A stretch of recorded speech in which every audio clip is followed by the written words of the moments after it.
l'agriculture a commandé les maisons à construire, on doit savoir au moins on est combien exactement, combien d'enfants, combien de femmes, combien de jeunes, combien de vieux, combien de filles, combien de garçons.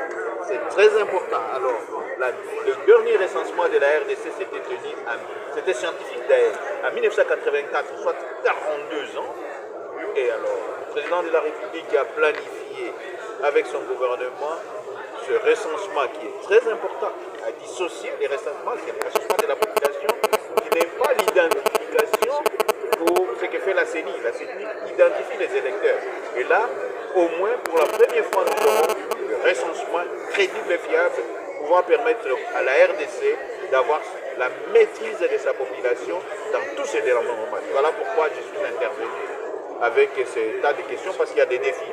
La RDC, c'est un grand pays, à dimension continentale, les défis de localisation, de déplacement, d'arrondissement, les défis de conservation des données, les défis pour que ces données ne soient pas volées, et les défis surtout de la pérennité pour qu'elles ne reviennent pas encore après 42 ans. Voilà. Oui, aujourd'hui, ça a été un plaidoyer des partenaires internationaux. Et une autre question, c'est celle de moyens de budget.